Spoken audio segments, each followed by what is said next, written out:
Hello everyone and welcome back to Fallout 76, where today we'll be exploring one of the game's many side quests. This one's called Picnic Panic. It was introduced during the Wild Appalachia expansion, and it's a short but dark tale that perhaps leaves us with more questions than answers. There are two ways to get it started. We can find a note pinned to Calvin Van Lowe's bulletin board inside Van Lowe Taxidermy, which we visited during the Lying Low quest, or we can find this note, also left by Calvin Van Lowe, at the Grafton train station titled Unsolved Missing Girls. Missing Clarksville students. Last seen, waterways near Clarksville. Facts. Police cover-up. Who are they? Why won't they release their names? There is something they are not telling us. Why? Last seen going into the woods by the streams. No search party. Conspiracy. Notes. I can't do this alone. I need your help. If we flip the note over, we can learn what at least one of the locals thought about Calvin's conspiracy theory. What a nut job. Don't fall for his crap. He wouldn't shut up about sheep squatch and kappas. Dude needs a tinfoil hat. Looking beyond the abominable handwriting, when I first read this, I had to look up the term kappa.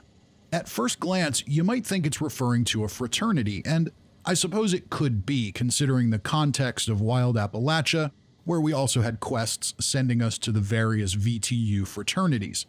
But this is Calvin Van Lowe, intrepid cryptid hunter and conspiracy aficionado we're talking about here. It turns out that a kappa is a creature based on Japanese folklore that inhabits rivers and streams, often engaging in untoward behavior with humans, ranging from the mischievous to the outright murderous. I'm not going to go into too much detail here because, in all honesty, much of the Kappa folklore is quite lewd and YouTube doesn't tend to love that sort of content, and because I don't want this to be a documentary on a mythical river monster that, beyond this mention, doesn't actually have anything to do with this quest. But if you want to learn more, I can assure you that there are many sources of information to be found, and I encourage you to search some out when you're done with this video. After reading the note, we begin the quest Picnic Panic, and now we need to investigate the picnic site at the former waterways near Clarksville and Wavy Willards. You can actually find this site anytime, but you're only going to have a marker for it during this quest, so it's pretty unlikely that you'll just stumble onto it as you travel around Appalachia or the Toxic Valley. It's also important to remember for context that Calvin Van Lowe has been dead since just a couple of days before the Great War, so that note has been there for a long time. These girls went missing before the war, when in all likelihood these trees were still alive, this riverbed or stream bed was filled with water, and it was a much more pleasant place to go visit than it is now in the post-war mess that is the Toxic Valley. As we investigate the area, we see two skeletons, both wearing dresses, so presumably females, as indicated in Calvin's note to missing girls. One is down in the stream bed, the other one is lying over it, and we find the remnants of their picnic and a few bicycles there. So we can take a look and see what clues we can find. Looking at one of the bicycles, it says if found, return to Chelsea Wesley of Clarksburg. So must have a name badge on it of sorts. And we'll take a look at the other bicycle as well. This one says property of Mary Tinley. So two local girls rode their bikes to a picnic on a stream bed, and something terrible happened. Let's look for some more clues. The next clue is an empty bottle of rat poison. So someone was dosed with rat poison at some point.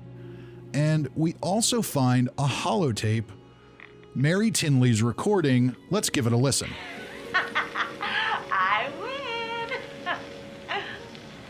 Again? You always beat me. That's right. Come on, let's go waiting.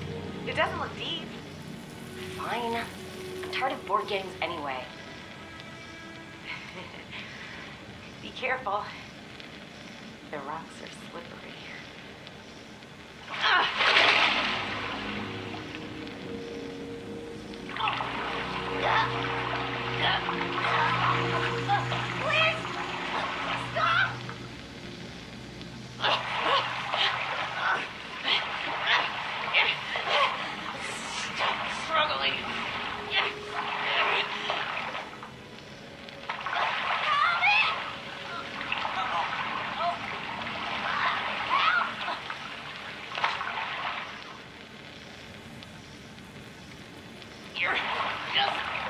Jesus.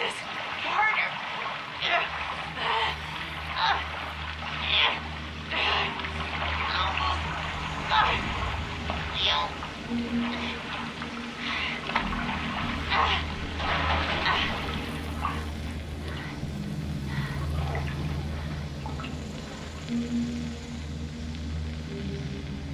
Chelsea? Chelsea?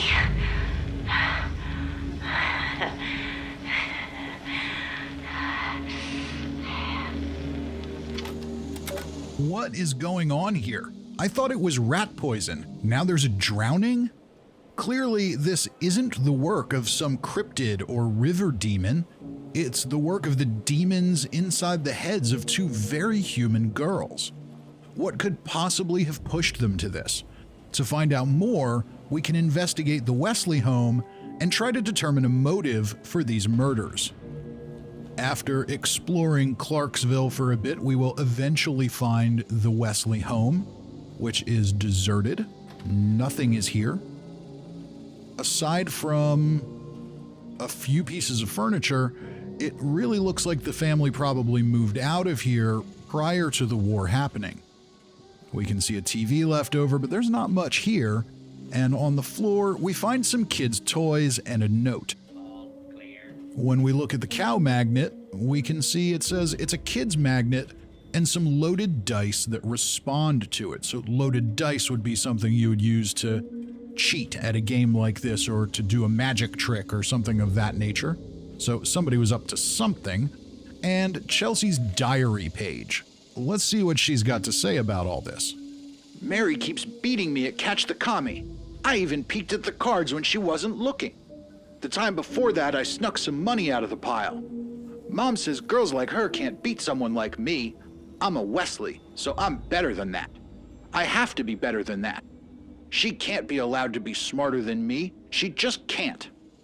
So Chelsea appears to be from a well-off family, one that thinks quite highly of their name. She sounds like she may be a stereotypical rich kid, one filled with a sense of entitlement who lacks the emotional maturity to cope with feelings of jealousy towards others. Chelsea, frustrated by Mary beating her at board games, would devise ways to cheat so that she could win and achieve a sense of superiority over Mary.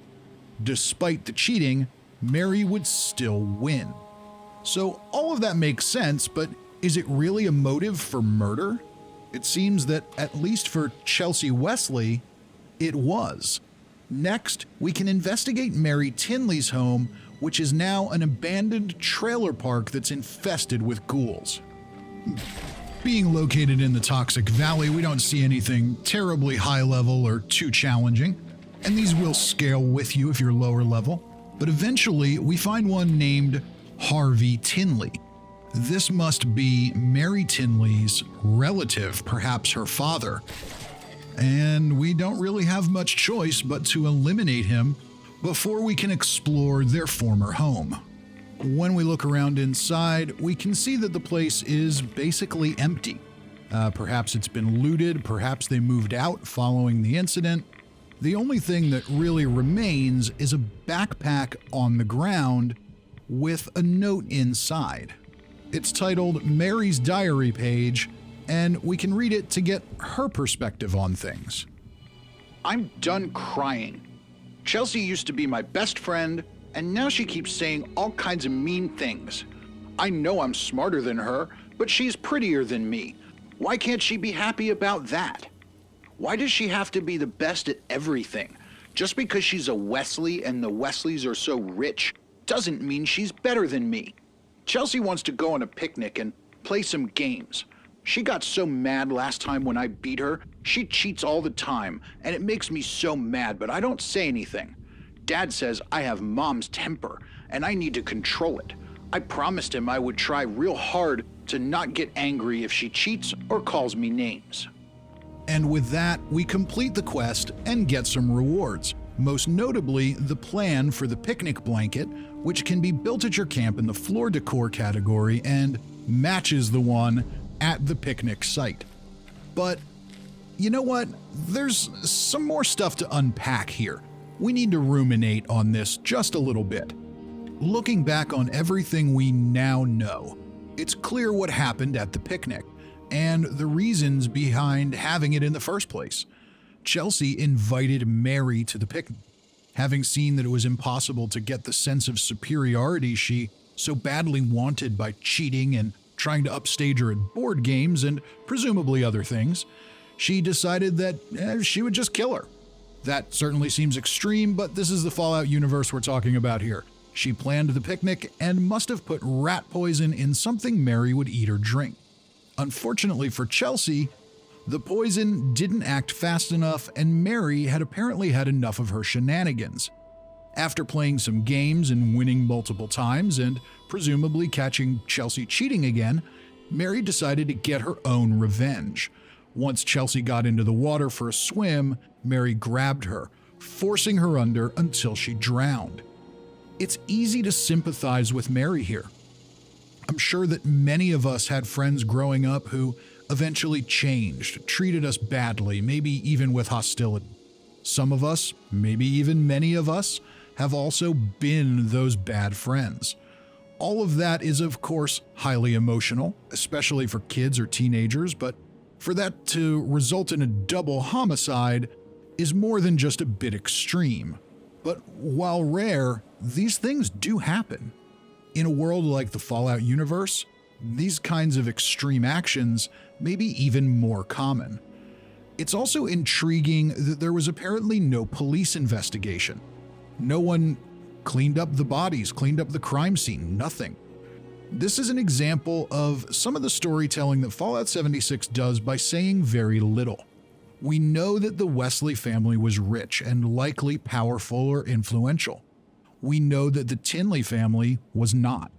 So why no investigation? You would think that police would quickly investigate the disappearance of a wealthy family's child. But what if the family didn't report it at all? Or perhaps squashed the investigation? Perhaps they knew what their daughter was planning. Maybe they knew that it would all make the family look very bad if it got out that their daughter was a killer. Was it shame, self-preservation, disdain for their own child? Who knows, but something like that had to be going on. But why wouldn't they look for Mary Tinley? She might have been from a poor family, but she was still a missing kid. I'd imagine that that's an example of the corruption of the pre-war society in the Fallout universe. Someone had to initiate an investigation. How else would Calvin Van Lowe have heard about the case? But it doesn't seem that it was the police. I imagine a scenario where Harvey Tinley, Mary's dad, I assume, was frantically searching for his missing daughter, but the police offered no help because they'd been shut down by the Wesleys, leaving Harvey little recourse but to turn to someone like Calvin Van Lowe or some other private investigator type for help. Can I be sure about any of this? Absolutely not. And that's kind of the beauty of Fallout 76's storytelling. It leaves a lot open to interpretation and speculation, which is fun. The developers have said as much, that they often remove things from the stories just to leave a little window open for this sort of thing. I think that based on everything we know about the Fallout universe and the corruption that ran rampant in Appalachia before the war, this seems like a pretty likely scenario. And that, ladies and gentlemen, is going to bring us to the end of today's video. I hope you've enjoyed it, and if you have, I hope you'll subscribe, hit the like button, and leave a comment. I've always got lots of Fallout 76 content in the works, and I hope to see you next time. Till then, I'm Fisty McRib.